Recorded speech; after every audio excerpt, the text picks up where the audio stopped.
Kula nuwun. Monggo. Jeneng sampean sinten? Beni. Ya iya iya. Tak kene juraganku. Oh juragane cepet ngene iki. Urung nek wonge. Anyu. Jaluk apa? Anyu. Tukang pijet iki endi? Mriku lho sampean lenggah rumiyin. Lek sampe gak iso mijet tak tugel gulune. Nggih nggih nggih. Duh, Sampean lenggah rumiyin, Mau, Gang. Ojo macem-macem karo aku.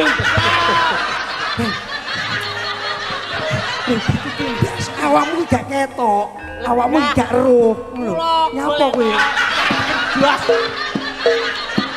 Pancen gak iso mijet diteno brodol ususe iku.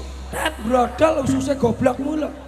Wis meneng. Sing penting sak yuta. Sak ya. Sak yuta. Sak yuta to Siap sampean usus. pijet. Wis siap ndi?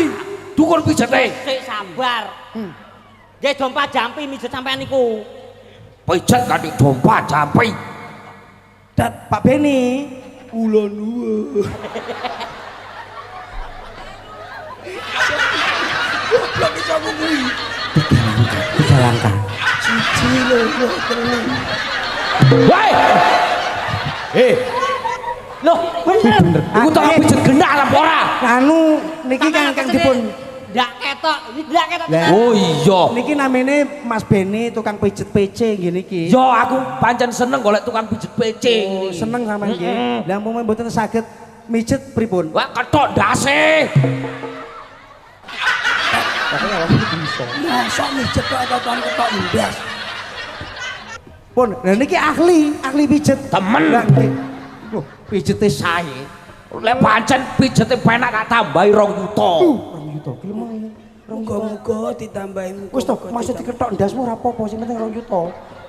Lek ora piye? Pokoke niki sae. Temen. Anu, Ya. jenengan mriki anu sare riyen. Lah, Sampean Ya apa? Menlumah. Jenengan Murup apa mulah? jenengan murep mawon niku mlumah niku. Loh, lah iya iki melumah. Ndak ketok. kok ngerti lah aku melumah? Sik, mata batin. Oh, mata batin. Wong PD iki ngertos. Mlumah niku. Oh, kudune melumah. Murep mawon. Lah,